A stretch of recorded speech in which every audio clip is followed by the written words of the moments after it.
Close your eyes for a second. It's 2010. What does K-pop sound like? It's sweet, bubblegum melodies. It's pleated skirts and shy smiles. It's G. Now, fast forward to 2019. The sound has mutated.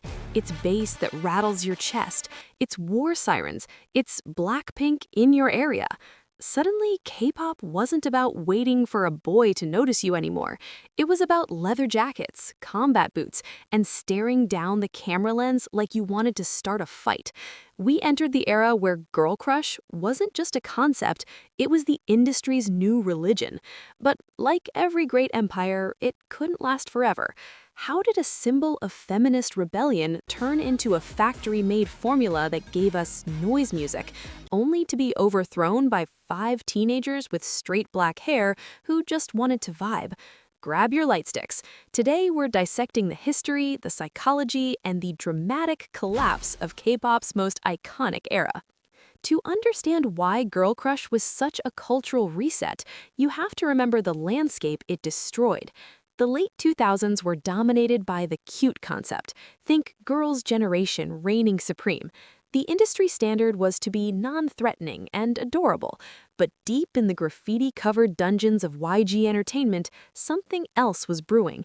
In 2009, 2NE1 didn't debut with a smile, they debuted with a snarl. Fire was a declaration of war. No pastel dresses here, we're talking neon leggings, hair teased to the heavens, and thick eyeliner. They weren't singing about pleasing an oppa, they were screaming, "I am the best." Musically, this was a tectonic shift. Teddy Park, the mad scientist behind the sound, mashed up hip-hop, reggae, and jagged electronics. This wasn't music for a tea party, it was music for stomping your feet in a club. 2NE1, followed closely by 4 Minute with bangers like Crazy, laid the foundation. They defined girl crush in its rawest form. Intimidation. It wasn't about male validation, it was about female respect. Before we get to the modern era, let's get technical. What actually makes a song girl crush? Musically, it usually relies on the Phrygian mode or minor scales to give it that dark, exotic flavor. And here is the golden rule, the anti-drop. While pop songs usually explode in the chorus, girl crush songs often go empty. Minimalist bass, heavy attitude, and a repetitive chant. Think about the structure of Do Do Do Do. That chorus isn't a melody, it's a weaponized instrumental hook. Visually, we're borrowing heavily from military aesthetics, techwear, and high fashion.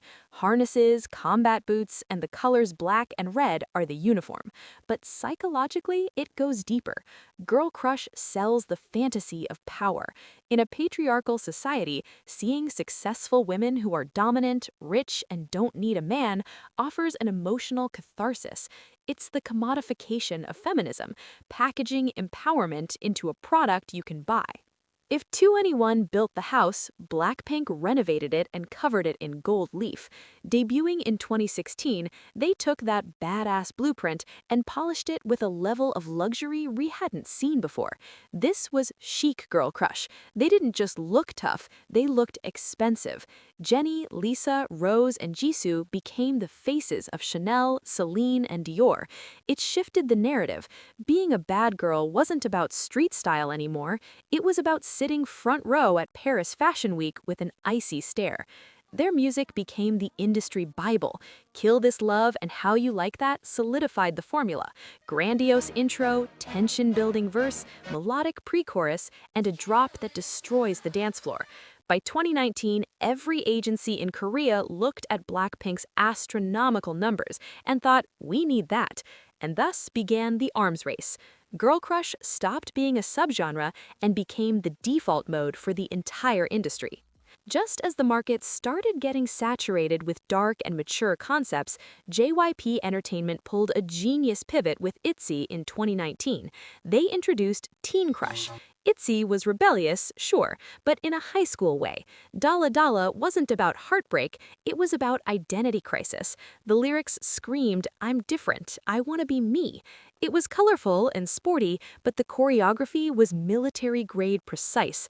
Simultaneously, we saw the high teen aesthetic rise with artists like Joan Somi and Stacey. Think Clueless or Mean Girls meets K-pop discipline, modified school uniforms and Queen Bee vibes, but the thematic thread remained: extreme self-love. The lyrics became almost solipsistic. I love myself, I'm so bad, I'm not like other girls. It was empowering at first, but eventually fans started asking, okay, we get it, you're cool, but is there anything else? 2021 to early 2022 was the great saturation.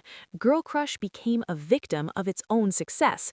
Suddenly, we were drowning in rookie groups, NMIX, Kepler, and countless others, all trying to outshout each other. The music became experimental, fragmented, and loud, a genre the internet dubbed noise music.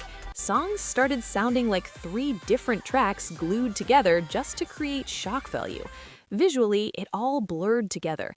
How many more dystopian sets, ruined buildings, or motorcycles could we watch? Girl Crush lost its soul. What was once authentic rebellion felt like a forced costume. Young idols with zero life experience were singing about being ruthless femme fatales, and the cognitive dissonance was real. The audience was exhausted. Our ears hurt. We missed melodies. We missed easy listening. July 22nd, 2022. No teaser, no lineup announcement, no guns, no chains. Suddenly, a music video called Attention drops from the sky. On screen, 5 teenagers with long black hair, minimal makeup, wearing jerseys and baggy jeans. They weren't glaring at the camera, they were laughing. The music? No trap bass, just smooth, breezy 90s R&B nostalgia. NewJeans under Min Heejin performed a total deconstruction of the trend. They wiped away the artificiality. No more bad bitch energy, just vibes. They returned K-pop to its basics: easy listening. Hype Boy didn't just go viral because it was catchy. It went viral because it was the antithesis of the noise music era. It proved you didn't need to scream to be heard. So, is Girl Crush dead? Not entirely, but it has mutated. We see Le Seraphim taking the fearless element, but packaging it in athletic, performance-based chic.